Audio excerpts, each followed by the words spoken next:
Alright, hi everyone, how's it going? And welcome to another video. Now today I'm going to do another movie review, and the movie I will be reviewing is the Spielberg film Disclosure Day. Now, I'll be honest, I was really looking forward to seeing this film. Unfortunately, it ended up not being good at all. I thought it was going to be the big Spielberg summer blockbuster film, like many of his films have been in the past. Unfortunately, I did not find this film to be good at all. I thought it was too long. I thought it was kind of boring.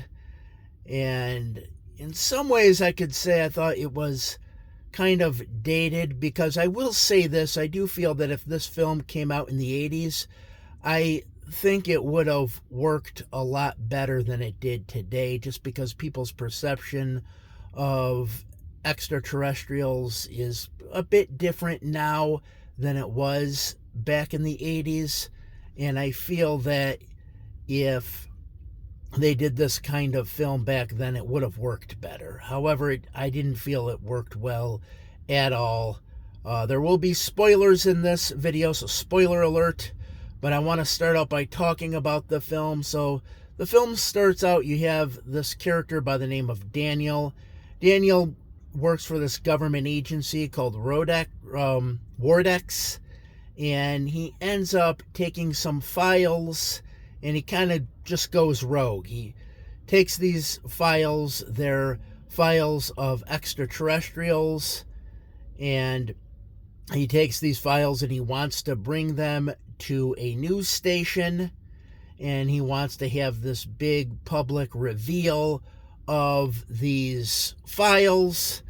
And that's where I felt this movie really didn't work, just because it sounds kind of weird that at this day and age you would have to take these files and take them to a legacy, news media station and have the news media reveal this. And if the news media revealed this, it would be true. But if you just uploaded it on the internet, it wouldn't be as true.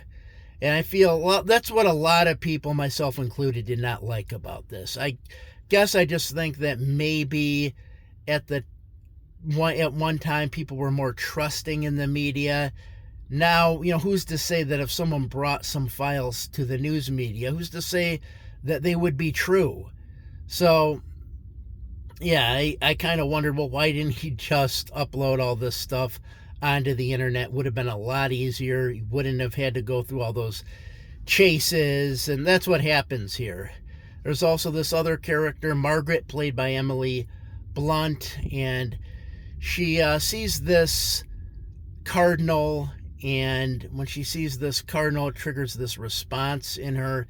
She gives a news broadcast where she starts making all these clicking and popping sounds.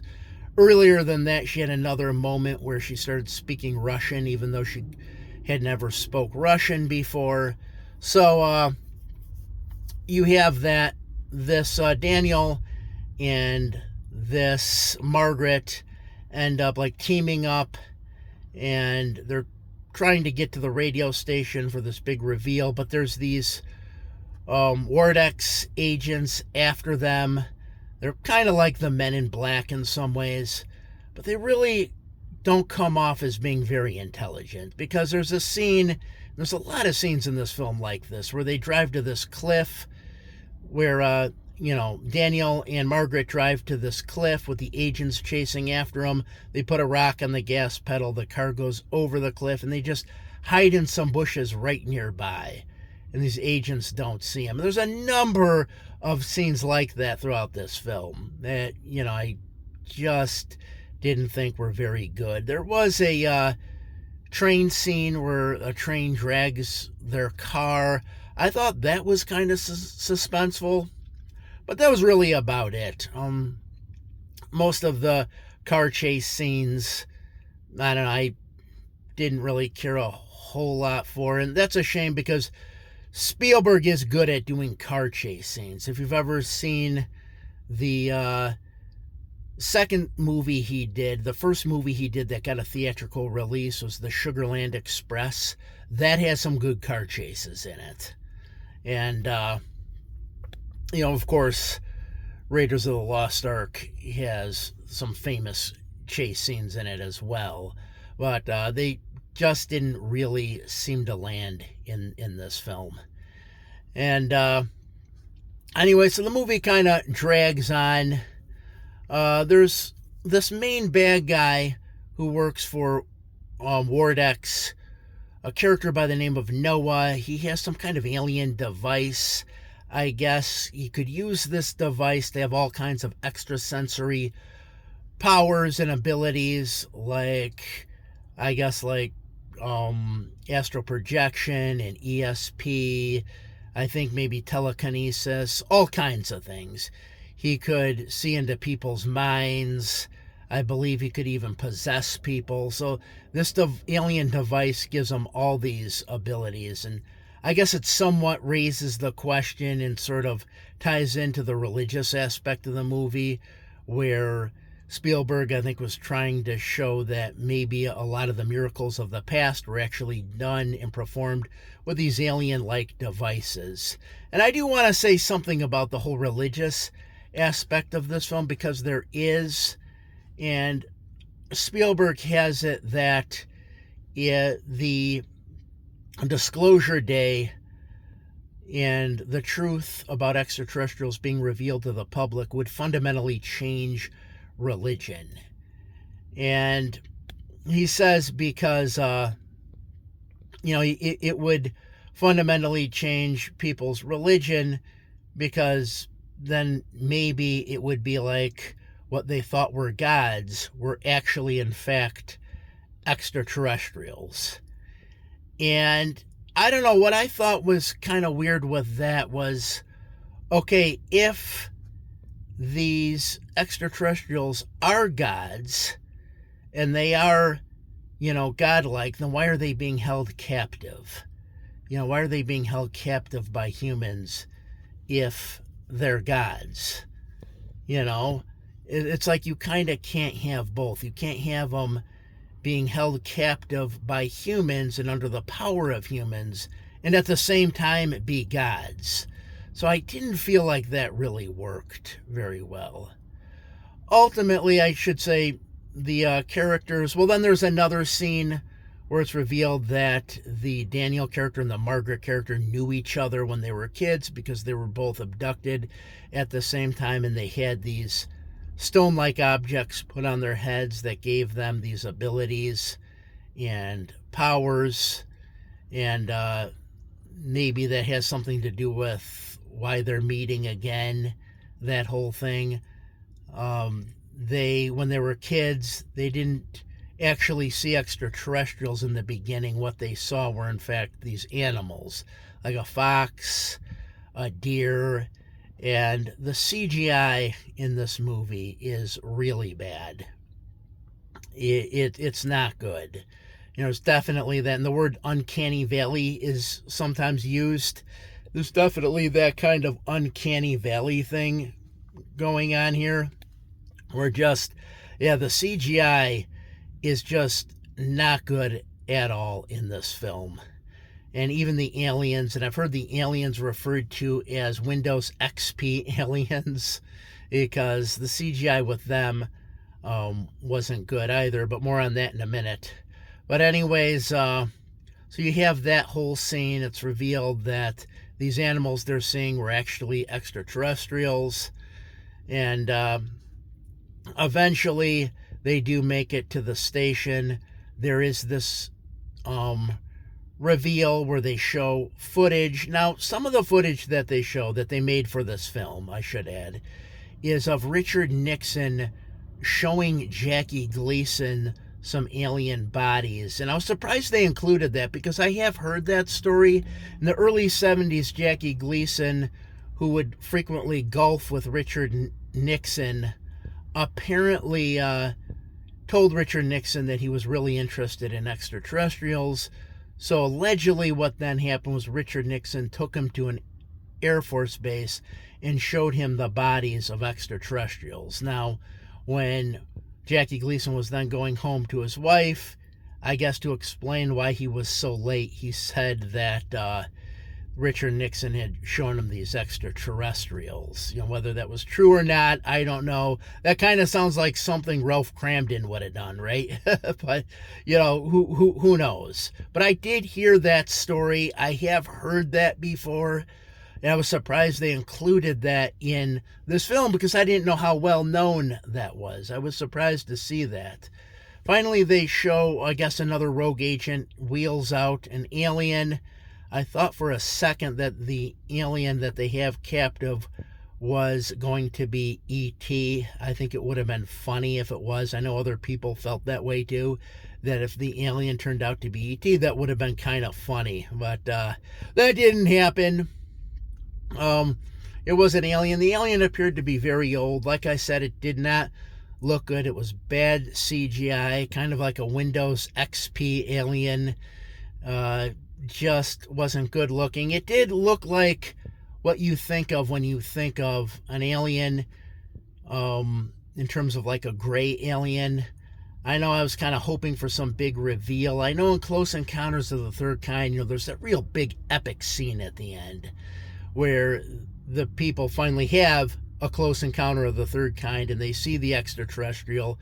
The extraterrestrial doesn't look like your typical gray alien, though. Doesn't have those big eyes.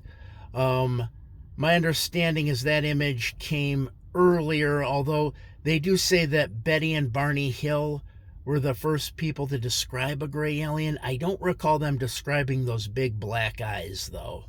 The first time I ever saw the image of that kind of alien was on the cover of Whitley Strieber's 1987 book, Communion. That was where I saw that for the first time, that image of the gray alien that everyone knows now, that was then, I think, on skateboards and stuff after, and then it became just a part of mainstream culture, really. But that's what they show in this film, because that image of the alien has just been in popular culture for kind of a while now. So the alien looks like your gray alien, doesn't look like E.T. or the Close Encounters extraterrestrial. But yeah, there's then at the very end, the alien is about to speak and tell him something, but the movie ends. Now, like I said, it was not a good movie. It's called Disclosure Day. I kind of wish that disclosure would have happened in the beginning of the movie, and then that the movie dealt with how people deal with the disclosure. I kind of wish they went that route with this. The disclosure should have happened in the beginning of the film. But, yeah, Spielberg, though, I'll say this, and I wanted to see it because I was hoping it would be a big summer blockbuster like Jaws. I saw Jaws in the theaters last year when they released it for its 50th anniversary.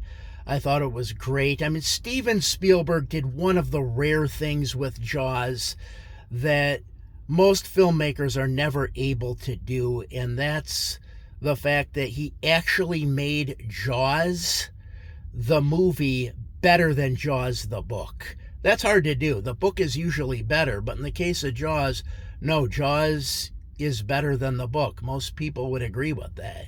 And it's because of Spielberg. It's because of how good he was at making these films. Unfortunately, that didn't happen with this film. I was hoping it would. He's definitely done some really great films. I'm a big Spielberg fan. But this film just didn't work.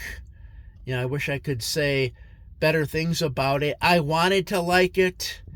I heard some talk about it. There was even some weird thing where it was kind of like people were sort of saying that the Disclosure Day movie would sort of tie into actual alien disclosure. There was some mention of that early on when I first heard about this film.